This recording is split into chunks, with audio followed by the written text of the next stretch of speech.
he slapped her upside her little head with it, and getting into the fact that we've already surrendered. We're already in a war. Stop letting them intimidate you that we're going to, come after you financially if you don't submit. They've already been consolidating things and are so greedy, the globalists and the communist Chinese, they want managed economies and want you poor to control you. They're super uncool. It's not just like they want to take over our economy to make it better and leverage up some space colony program or something, because they think they'll build something better than us, and we're some evil, dumb idiot group of savages or something. No, they want to dominate us because we are so smart and innovative. The West. Super uncool, man. Super evil. In fact, I don't want to start it over and over again. I'll just come back after the break because it's a longer segment. Started from the beginning.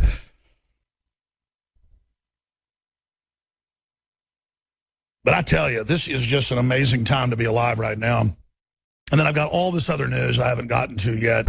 Every day there's articles for the minions, for the liberals. These aren't attack pieces. With Michelle Obama and $1 million villas, I mean, like $1 million to stay there for the weekend, and 20 million, for the vacation, and lavish at palaces with just being gifted with hundreds of thousands of dollars of jewelry and clothing per day, meeting with royalty, eating the finest fattening meals. And then these people disconnect how, the greedy rich aren't supposed to have any money. They mean their neighbor that has $10 more than them. That's the greedy rich. Or the guy that owns a car dealership, or somebody that owns a restaurant, or somebody that owns a little factory, or somebody that, owns a little hotel or something. That's the big greedy guy, the person they kind of see at their level that they're angry at in class envy. But, the movie stars and Hillary and, worth hundreds of millions from foreign dictators and the Obamas. And it's always Michelle eating steaks and, giant ribeyes and porterhouses and huge gravy meals and just jet copters and jumbo jets and red carpets and just, the lavishness. But then they're like, but you have to live under austerity for the earth, and you can't fly because of the carbon. Now we feast. Michelle Obama and the girls are joined by Meryl Streep for lavish dinner with Moroccan princesses at Palace. And then it's got all the photos of it.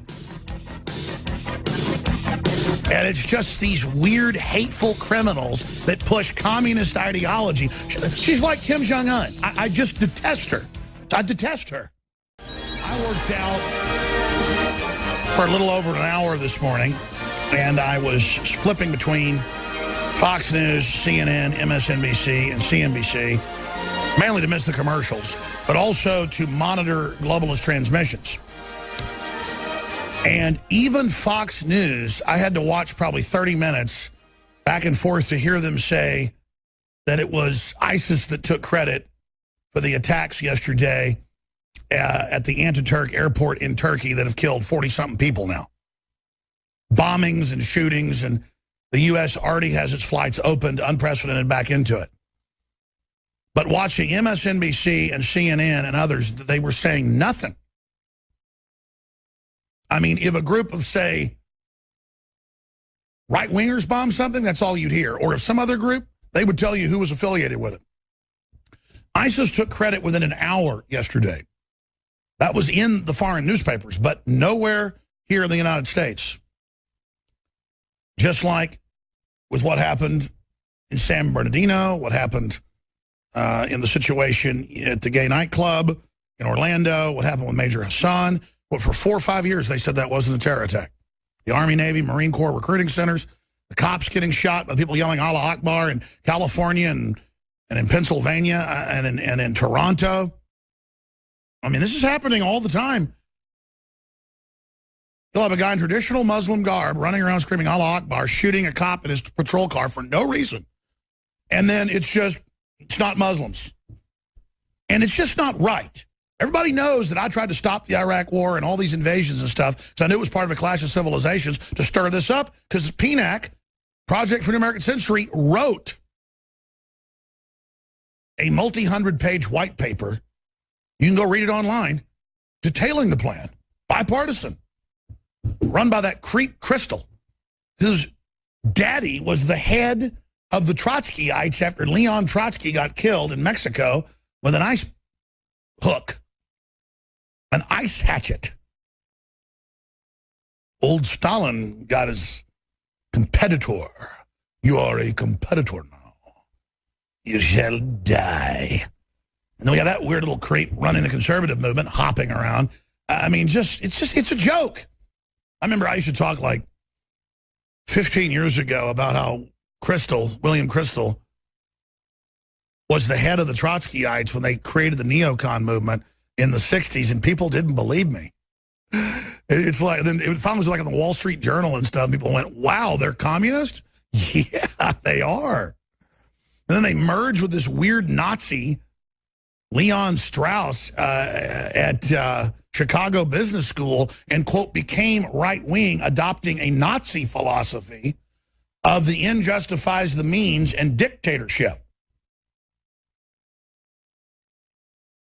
I mean, that's their words. It's like, wow, wow. But it's the public's ignorance allows the sensationalism of this. George Soros admits he's behind part of the euro. He admits he wants to create a super state and take your rights. That's in the news.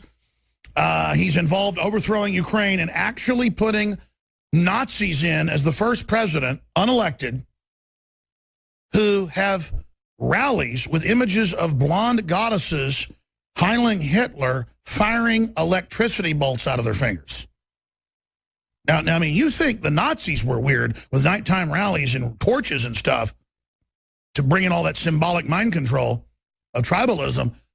They have nighttime rallies with images with goddesses firing Emperor Palpatine, Darth Sidious lightning bolts out of their fingers.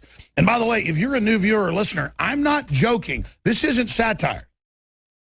You got a weird Jewish Nazi collaborator from World War II running around who actually has a white cat and is on an oxygen tank half the time. He runs the Quantum Group, that is the name of Spectre's front group in the new James Bond movie. You're like, well, what, is he copying them? No, they're copying him. Because he basically is the head of Spectre. At the end of World War II, they talked about it, though, with these shadowy groups that were like hydras. That's their symbol, is a hydra. So you see it in Captain America, you know, Hail Hydra. You see it in James Bond movies, Spectre. It's an octopus. It's a hydra. And you chop off one head, two more sprout. Yes, it's true. Well, until you understand, they have different political fronts, different names, different groups, but it's all basically just really evil people working together to create chaos so they can consolidate control. And then they turn around and screw each other over next because their honor is dishonor. And they never want you to know how their systems work. They don't want you to know about foreign governments manipulating. They don't want you to know how you're under trade wars. They don't want to know you. They don't want you to understand how they've set up the economy where small folks can't operate. And now they know that people are going to small mom and pops who understand that. So now they want to put taxes and regulations in where it's impossible. We just have to stop complying at that point. We've now reached that like the Border Patrol talked to us and said, yeah, the government ships in folks with TB. It's totally illegal. And talk to us on camera. They've gotten to the point where they're just done. They wouldn't talk to us a year ago on camera. It just takes going, you know what, you're lawless. I'm not following your orders anymore. Go ahead and try to put me in jail or fire me. You can't kill everybody like you did the Border Patrol agent that was going to expose Fast and Furious.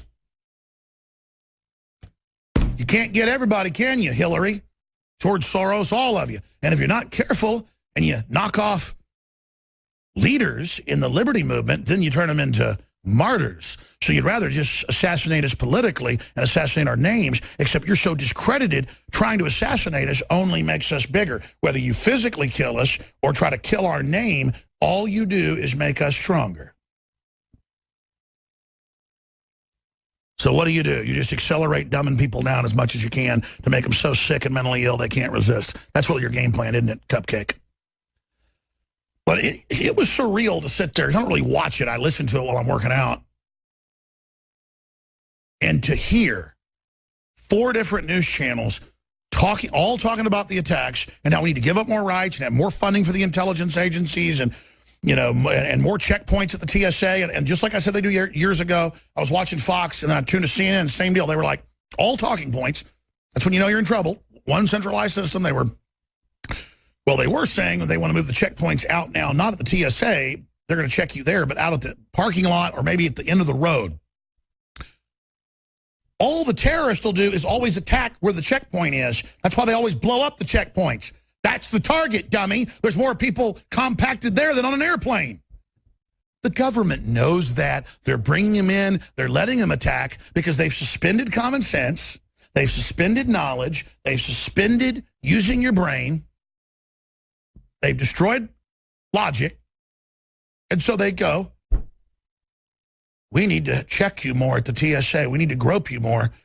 But the border's wide open and we bring the people in. What? Excuse me? Oh, we're in a trade war with China. If we do anything back to them, even though they have tariffs on us that are built in illegally. Really? What is it made in China? What jobs do we have?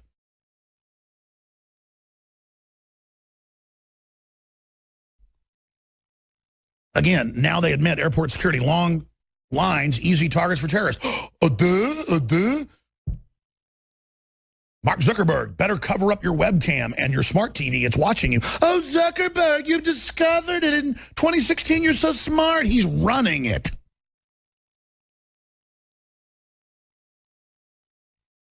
But let's play. Then I want to go to your phone calls.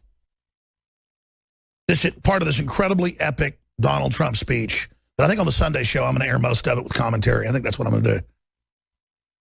I wasn't going to go live Sunday. I think I'm going to do a special tape show for the 4th of July, but that airs on July 3rd on the eve of that. I'm going to skip this network breaks. I'm going to play part of this and come back and go to your calls. But here's Trump just doing things that show he's totally real, because what he's doing is irrevocable to Hydra, to Spectre, whatever you want to call the octopus, because they don't want you even thinking about things above presidents. They don't want to have you thinking about, hey, a president could be a foreign agent. Foreign governments could try to take politicians and groom them to take control. That's why you have to be born in the country, because in the old days in Europe, they would do that too. All the common sense comes back. The globalists are in trouble. They only have victory when common sense is suspended. So this is Donald Trump telling total truth. In the speech, they're attacking him for it. He goes, I know, folks, I used to work in this system. I've used this system to become rich, but at your expense. And they go, and Obama came out and said, see, he criticizes a system he's become rich in. He isn't qualified as a worker or a person of the people to do this. Really, because he's wealthy, because he made money in the free market, he made money in service. There's nothing bad in that. He admitted that some of the globalist system made him money and that he manipulated that system, but he's exposing it, saying, let's stop it. But Obama's implying some little communist can lead us out of this. No. Or that, here's the difference. Trump wants you to have air conditioning in a car and a nice house in the future and upward mobility. Obama says you can't have that. So see, that's why you're not qualified, buddy, because you don't want us to have that. You want to control us, and you admit that's your plan. Austerity, while your wife's hanging out at palaces, as we speak, with royalty. Pigging out, while our kids eat food worse than prisoner food. It's all training us to accept less, lowering expectations, a post-industrial world, a new dark age. That's what the UN Biological Diversity Assessment 1996 calls for. Not a world, Winston, that gets more beautiful and more technological and stronger. A world that gets uglier and stupider and more stunted. You want an image of the future, Winston? It's a boot stomping on a human face forever. Don't look at me, Winston, and see the black circles around my eyes and see how ugly and weak I am, expressing myself and dying, that I torture people 18 hours a day, and I have a horrible life. That's the beauty of the satanic evil of the priest of power, ripping apart humanity. We're here to hurt humans. We're here to suck your guts out. Understand now? Yeah, they're like demons from hell, just right on that dimensional line, just trying to get control as fast as they can. And the Chinese communists are their most precious. They got the highest death rates, the execution vans, the giant human chimera facilities, the cows producing human milk, just hell forces. It's the most just soulless evil. Just it's just the globalists are just, that's the big cauldron, the big command base. Prepare the weapons. Give them all the ports. Give them everything. Give them the weapons. Give them the communications. Give them the back doors. Give them the politicians. And Kissinger and them, they're going, yes, Lord. Yes, Lord. I mean, think of the allegory as like the golden child when the top demon goes in and gets down and meditates, and then the walls pull back and he's in hell. And he's like, what do I do, Lord? Destroy the child. Corrupt them all. This is their plan, people. These are demons. Just like